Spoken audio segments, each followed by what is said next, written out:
علیہ وسلم تو ہر قوم کے ماننے والے اپنے اپنے پیشواؤں کی بات پر عمل کر کے زندگی گزارتے ہیں، اور ایک ہم مسلمان ہیں جس کا دعویٰ ہے کہ ہم اللہ کے نبی صلی اللہ تعالیٰ علیہ وسلم کے ماننے والے ہیں، لیکن اگر ہم اپنی زندگی دیکھ لیں اور اپنی زندگی کے اگر ہم معاملات کو دیکھ لیں تو یقینی طور پر ہر مسلمان اس چیز سے واقف ہوگا کہ ہم شریعت مصطفیٰ صلی اللہ تعالیٰ علیہ وسلم کے کتنے پاسدار ہیں۔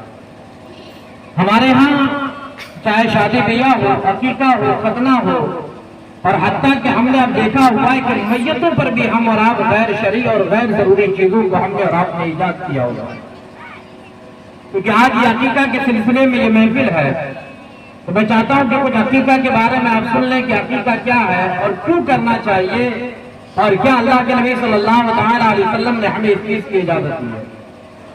یاد رکھیں ہم مسلمان ہیں اور بحیثیت مسلمان صرف ایک کھانے کی دعوت شریعت نے ہمیں اور آپ کو اجازت دی ہے، اور وہ ولیمہ کی دعوت ہے، اس کے علاوہ اسلام میں کوئی دوسری دعوت نہیں۔ ہاں عقیقہ ہے، اب بچے کے لیے آپ عقیقہ کریں، جانور ذبح کریں، چاہے اس گوشت کو کچا تقسیم کر دیں یا گھر میں پکا کر اپنے دوست احباب کو کھلا دیں، یہ طریقہ ٹھیک ہے، لیکن ہمارے ہاں اب چہلم میں، تیجے میں، دسویں میں باضابطہ پورے خیش و اقارب دوست احباب رشتہ داروں کو بلایا جاتا ہے۔ وہ بیٹا جس نے کبھی باپ کو 10 روپے کی دوائی لا کر نہیں دیا ہوگا، وہ بیٹا باپ کے چہلم پر لاکھوں خرچ کرتا ہے تاکہ دنیا والے اسے یہ کہے کہ یہ بیٹا اپنے ماں باپ سے محبت کرنے والا ہے۔ لیکن اللہ کے بندو شاید آپ کو اس بات کا علم نہیں کہ دنیا والا جانے نہ جانے، لیکن ہمارا رب تو ہمارے دلوں کی رات کو بھی جان رہا ہے۔ وہ رب تو جان رہا ہے کہ اس بیٹے نے دنیا میں اپنے ماں باپ کی کتنی خدمت کی ہے، انہوں نے اپنے ماں باپ کی ضروریات کو کتنی پوری کی ہے۔ اس لیے اللہ والوں تیجے، دسویں، چہلم، بیسویں یہ سب بعد میں ہو، اگر ماں باپ زندہ ہے پہلے ماں باپ کو 2 وقت کی روٹی دے دیا کریں، ان کی ضروریات کو پوری کر دیا کریں، اور یاد رکھیں اگر ماں باپ آنکھ کی سلامتی کے لیے دعا کر دیتے ہیں، وہ آنکھ نیچے بات میں گرتا ہے، ماں باپ کی دعا اللہ اپنی بارگاہ میں پہلے قبول فرما لے۔ اور یقینی طور پر یہ صاحب خانہ، ان کے جملہ برادران، جملہ بھائی، چاہے کامل بھائی ہو، منظر بھائی ہو، یا جو بھی بڑے بھائی ہو، یہ سارے لوگ جو آپس میں اتفاق اور اتحاد کی جو ہم یہاں مثال دیکھتے ہیں بھائیوں کے درمیان میں، اللہ تبارک و تعالیٰ اس کو سلامت رکھے۔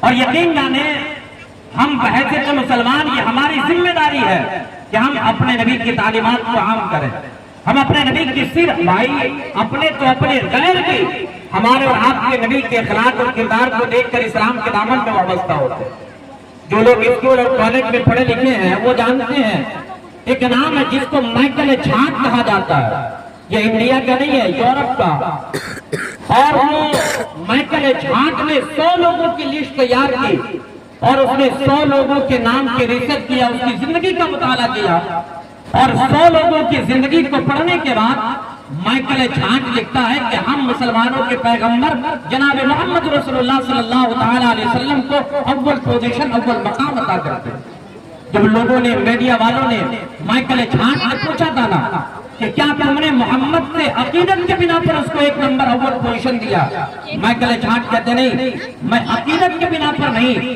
بلکہ میں حقیقت کے بنا پر محمد رسول اللہ کو نمبر 1 عطا کرتا ہوں۔ اگر میں عقیدت کے بنا پر دیتا میں عیسائی ہوں، میرا پیغمبر حضرت عیسیٰ علیہ السلام ہے، اگر عقیدت اور محبت کے بنا پر دیتا تو میں اپنے پیغمبر حضرت عیسیٰ کو اول نمبر دیتا، لیکن میں مسلمانوں کے پیغمبر کی جب زندگی دیکھتا ہوں، چاہے ان کا بچپنا دیکھ لیا جائے، ان کی جوانی دیکھ لی جائے، ان کے مکے والی زندگی دیکھ لی جائے، ان کی مدنی زندگی دیکھ لی جائے، جب ہم محمد کی زندگی کو مطالعہ کرتے ہیں تو ہم محمد کی زندگی سے بہتر پوری کائنات میں ہم کسی کی زندگی کو نہیں پاتے ہیں۔